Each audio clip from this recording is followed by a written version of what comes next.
Assalamualaikum warahmatullahi wabarakatuh. Selamat siang semuanya. Jadi, kami dari kelompok 5 akan menjelaskan tentang kaidah berpikir tepat dan logis.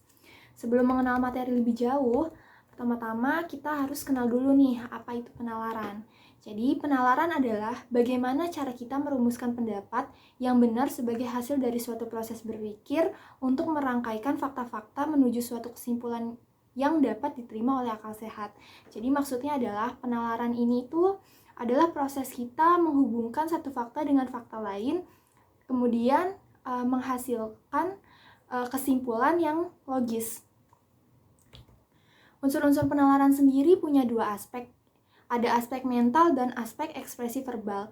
Aspek mental ini adalah proses penalaran atau proses akal budi yang masih ada di dalam pikiran kita. Kemudian apa yang ada di pikiran kita dikemukakan atau dikeluarkan atau muncul ke permukaan, itu akan menjadi aspek ekspresi verbal. Jadi kasarannya adalah saat kita berpikir kemudian kita keluarkan pikiran-pikiran kita, itu akan menjadi aspek ekspresi verbal, dan saat kita berpikirnya itu akan menjadi aspek mental. Kemudian menurut Miliano tahun 2009, proses penalaran atau akal budi ini dibagi menjadi 3 tingkatan. Yang pertama itu adalah tingkat pengertian.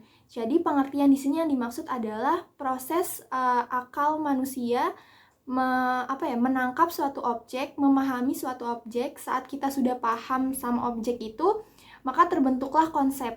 Nah, konsep ini kemudian kalau jadi aspek ekspresi verbal, kalau sudah mulai kita keluarkan konsep-konsep yang tadi kita pikirkan, itu akan menjadi term. Jadi term di sini adalah pernyataan dari konsep dan ide-ide.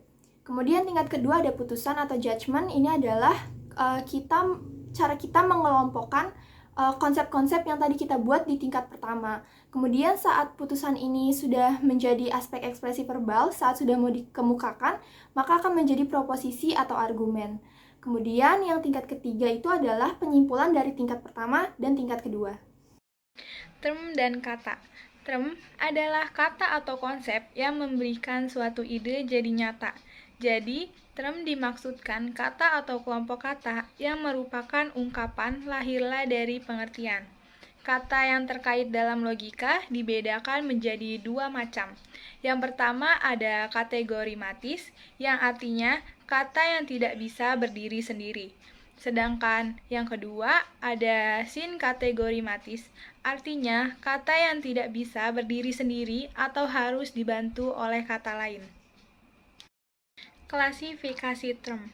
Term dapat diklasifikasi berdasarkan beberapa aspek, yaitu yang pertama berdasarkan jumlah kata. Ditinjau dari segi jumlah kata, term dapat dikelompokkan atas dua macam, yaitu yang pertama term tunggal. Term tunggal adalah term yang terdiri atas satu kata saja, misalnya manusia, binatang, rumah, gunung, dan pohon. Lalu ada term majemuk, adalah term yang terdiri atas dua kata atau lebih, misalnya kantor pos, rumah makan, jalan raya, arena balap, dan toko serba ada. Yang kedua, berdasarkan luas. Dari segi luas, term dapat dikenal dalam 3 jenis, yaitu term singular. Term singular adalah term yang dengan tegas menunjukkan satu benda, satu individu, atau satu realitas tertentu. Misalnya, Pak Amir, Jawa, dan Gunung Merapi. Lalu ada term partikular.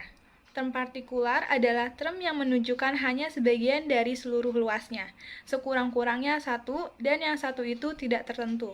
Misalnya, beberapa gedung dan banyaknya pengunjung. Dan yang terakhir ada term universal, adalah term yang menunjukkan seluruh luasnya tanpa ada yang dikecualikan. Misalnya, semua dokter dan tak ada seekor pun. Yang ketiga, berdasarkan sifat. Menurut sifatnya, term dapat dibedakan atas dua macam, yaitu term distributif. Suatu term disebut term distributif apabila pengertian yang terkandung dalam term itu dapat dikenakan kepada semua anggota atau individu yang tercakup di dalamnya, satu demi satu tanpa kecuali. Yang kedua, ada term kolektif. Suatu term disebut term kolektif apabila pengertian yang terkandung di dalamnya tidak dapat dikenakan kepada anggota-anggota atau individu-individu yang tercakup di dalamnya satu demi satu, melainkan kepada kelompok sebagai suatu keseluruhan.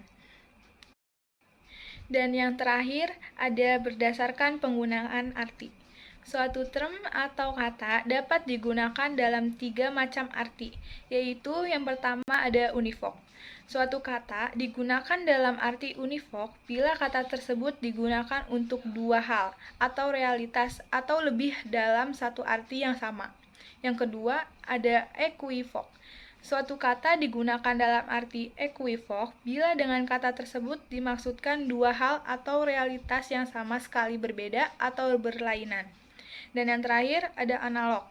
Suatu kata digunakan dalam arti analog bila kata tersebut digunakan untuk dua hal realitas dalam arti yang sama, tetapi sekaligus berbeda. Kata dalam arti analog ini biasanya digunakan bila orang ingin memperlihatkan kemiripan antara dua hal, dan itu terjadi bila orang ingin membuat perbandingan antara satu hal dengan hal lainnya. Nalar atau berpikir keliru. Berpikir keliru dapat terjadi jika kita salah dalam proses penalaran. Hal ini berkaitan dengan bagaimana hukum-hukum silogisme diterapkan. Selain itu, juga terkait dengan isi materi penalaran dan faktor bahasa. Secara sederhana, kesesatan berpikir atau salah menalar dapat dibedakan dalam dua kategori. Yang pertama ada kesesatan formal, dan yang kedua ada kesesatan material. Secara singkat, dijelaskan sebagai berikut. 1. Kesesatan formal adalah kesesatan yang dilakukan karena bentuk formal, penalaran yang tidak tepat atau tidak sahih. Kesesatan ini terjadi karena pelanggaran terhadap hukum-hukum silogisme. 2. Kesesatan material adalah kesesatan yang terutama menyangkut isi atau materi penalaran.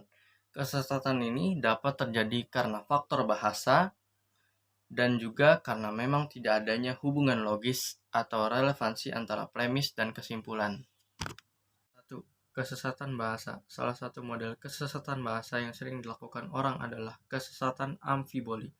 Kesesatan ini terjadi karena kekeliruan penempatan suatu kata atau term dalam sebuah ungkapan atau kalimat, sehingga makna ungkapan atau kalimat itu menjadi bercabang.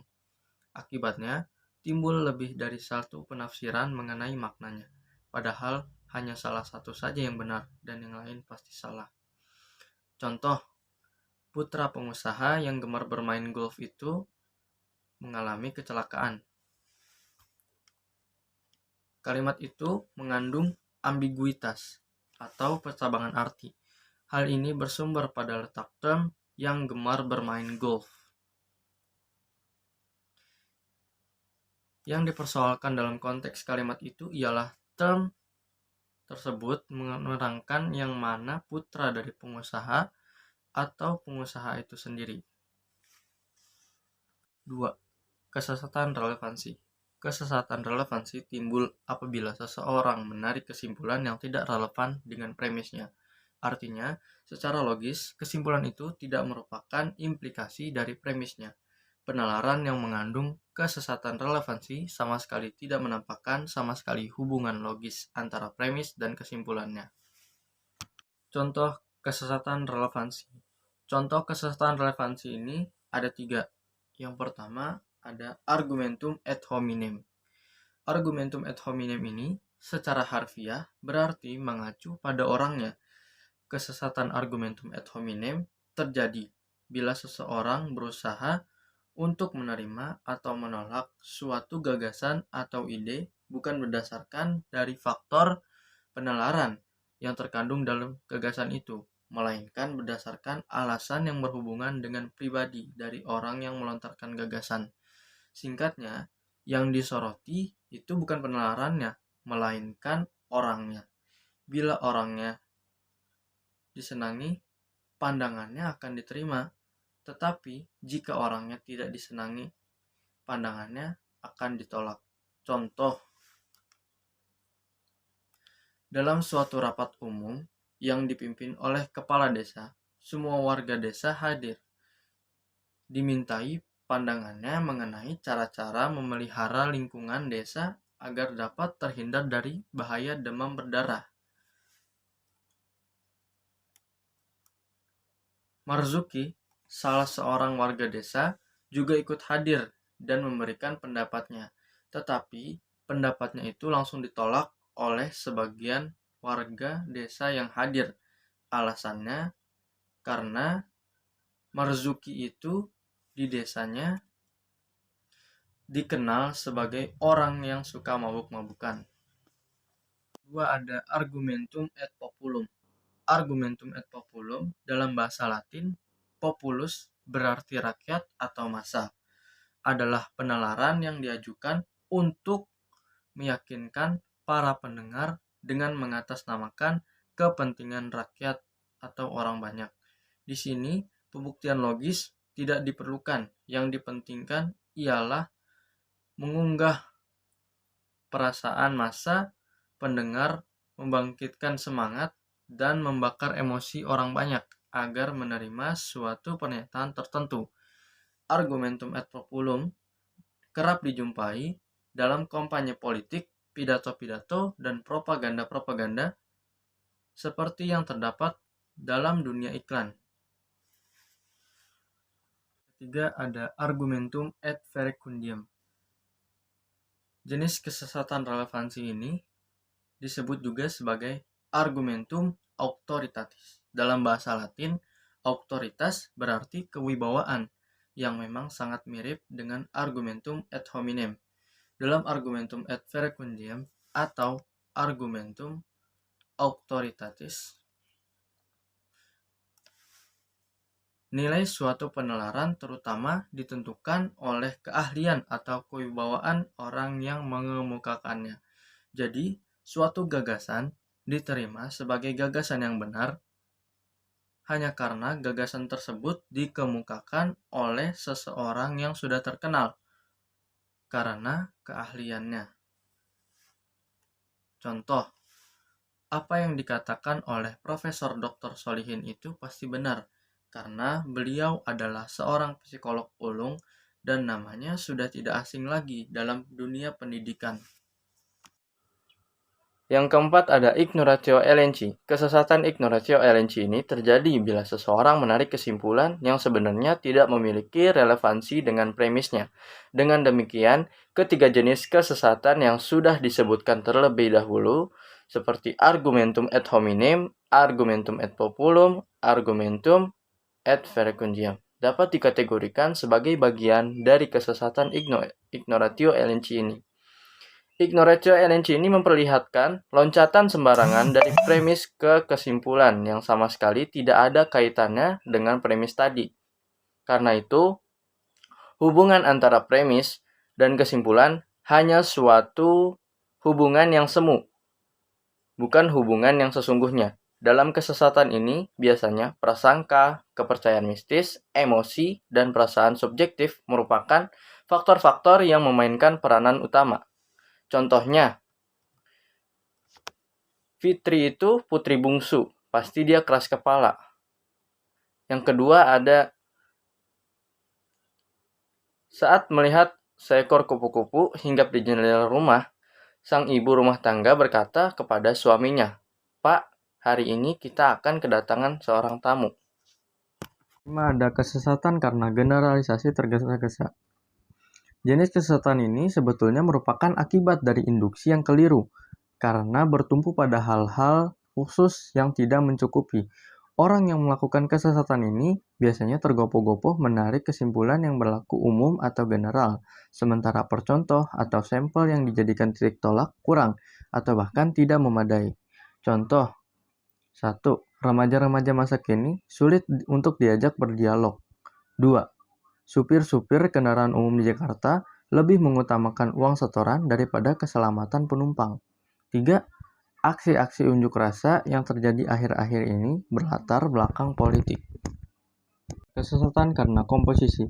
Kesesatan karena komposisi dilakukan bila seseorang berpijak pada anggapan bahwa apa yang benar berlaku bagi satu atau beberapa individu dari suatu kelompok tertentu, pasti juga benar berlaku bagi seluruh kelompok.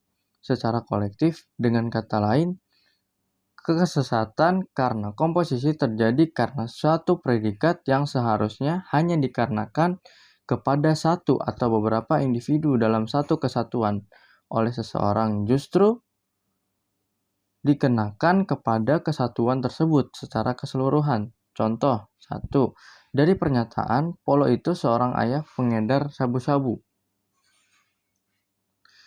Seseorang menarik kesimpulan, keluarga Polo itu pasti juga pengedar sabu-sabu. 2. Beberapa pemain depan kesebelasan Belanda dalam pertandingan melawan kesebelasan Brasil baru-baru ini bermain sangat cemerlang. Minggu depan, kesebelasan Belanda itu akan berhadapan dengan kesebelasan Argentina. Pasti tim Belanda itu akan tetap bermain bagus. Setiap pernyataan yang bersifat ilmiah haruslah memenuhi tuntutan logis, kritis, dan rasional. Dengan berbekalan kemampuan berpikir logis yang kuat, seseorang dapat memasuki bidang ilmu pengetahuan.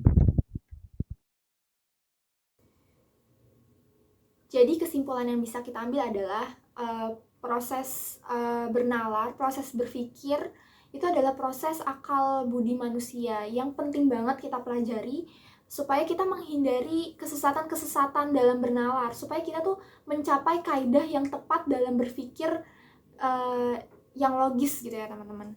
Sekian dari kelompok kami, mohon maaf bila ada kata-kata yang salah. Terima kasih. Assalamualaikum.